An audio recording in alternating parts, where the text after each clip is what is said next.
guys, welcome back to the Desert Wine Guy. Today I want to talk about 2022 Woodin Valley Chardonnay. Now, most of you guys have never heard of Woodin Valley, okay? And I get it, okay? Who's ever heard of Woodin Valley? But let me tell you something about Woodin Valley. Woodin Valley has been around since I believe it's 1933. It was bought out by a man named Mario Lanza in 1955, and it's been around ever since. It's all family owned. 400 acres of vineyard, family owned, okay? I believe they're in the 4th generation right now of ownership. The way vineyards are going, the way wineries are going today, everybody's getting bought out. And I really commend the Lanza family for sticking to what they love, okay? To me, I'm an old school kind of guy. I'm a loyalty kind of guy. And I think that's really amazing. I think it's awesome, okay? So, getting to the wine right now. The wine is 100% Chardonnay, comes in at 14.3 alcohol. And as far as residual sugar goes, it's less than 0.5%, okay? That's amazing. The grapes for the wine come from the Scarlet Vineyard South vineyard, okay? Now that's an estate-owned vineyard, as all the grapes that the winery gets are estate-owned. So again, that's another amazing thing. They don't have to go source out grapes or anything like that, okay? I'm a big believer in self-sustainment, and that's just, to me, again, that's another awesome aspect of this company, okay, of this winery. By the way, they own 400 acres of estate vineyards. That's, again, another awesome thing. So, tasting the wine, I've been tasting the wine for about an hour. I've been kind of sipping on it, and it's a very dry Chardonnay. Now, to me, that's a great thing. Now, I am not a big lover of overly fruity or sweet tasting Chardonnays, okay? Overly oaked, buttery Chardonnays. To me, it's really making me shy away from Chardonnays, okay? Maybe headed to France a lot now, okay, as far as the palate goes, okay? That's along my styles of Chardonnay. So, there's a light apricot here, a light hazelnut, which is kind of weird. It's weird, but in a good way. It sits in the background a lot, and it's kind of like, wait, what was that? Oh, it's hazelnut. Okay, cool. So it's really nice. It's almost like a brioche type note to the wine. As far as oak influences go, there's perhaps a slight bit, but nothing crazy, since the wine's at 50% in oak and 50%, I'm assuming, stainless steel, because it's not really specific, but I'm assuming stainless steel. Apricot is it's on the juicy side, but it's not, again, an overbearing fruit. Acidity is kind of low here, okay? Now, normally that would kind of like ruin a wine or make a wine not elevate itself as well, but the acidity comes with like a bit of a sharpness to it. Not a crazy sharpness, not an offensive sharpness, but a sharpness that just adds to that acidity.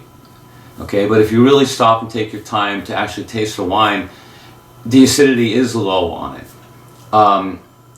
To me, it's not a drawback at all, as that sharpness really kind of combines together with that acidity, that low acidity, and really kind of gives it a boost, the wine.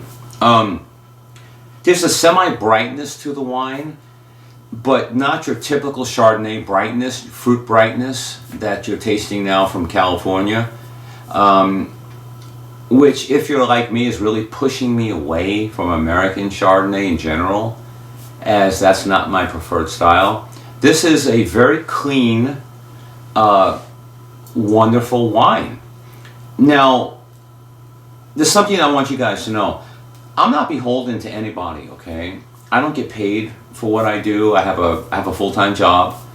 So Michelle sent me these wines, and I truly appreciate it.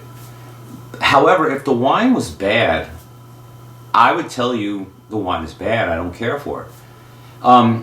Fortunately, I can't say that, because the wine is very nice. If you like a French style wine where it's dry and fruit is not dominating it, this is your Chardonnay, okay? Last time I had a Chardonnay like this, I believe, was a Stag's Leap from the Napa Valley, but they also shied away from that overly fruity, overly sweet type of wine.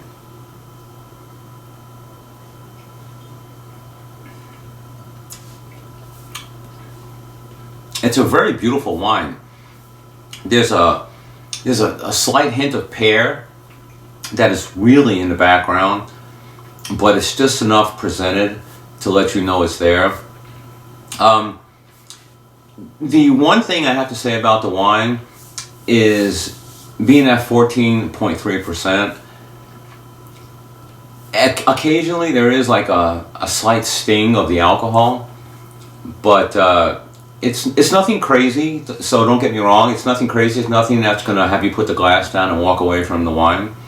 Overall, the wine is absolutely phenomenal, okay? It's a really great wine.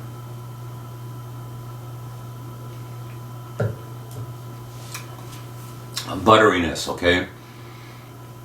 A lot of people that, like me, that do not like the overly fruity, overly oaked Chardonnays also stay away from the butteriness, the Chardonnays that are buttery, okay? To me, this is not a buttery Chardonnay. And that also is one of the things that that lifts up its score in my book. So speaking of score, okay? On the Desert Wine Guy scale, I'm kind of playing around right now with 93, 94. If it does hit 94, it'll make my cellar over here. If it remains at 93, it's still going to be rated a very nice wine. I'm also currently doing a written review on this wine, and that's where I'll actually give my final score on the wine. But the wine is a very nice wine. I highly recommend you get hold of Woodin Valley. Contact Michelle herself, as she was very receptive to emails and everything. And order some wines from her. Order the Chardonnays from her. I think if you like a nice dry Chardonnay, not dominated by fruit, not dominated by oak, you found your Chardonnay right here. So that's about it, guys. I hope you really enjoyed this video. I can tell you I really enjoyed the wine, or I am really enjoying the wine. And I'm gonna go ahead and let you guys go because I have a half a bottle of wine left to drink and enjoy. And thanks for checking out the Desert Wine Guy. If you liked the video, please like and subscribe to the channel. I'd really appreciate it. And I'll speak to you guys next time.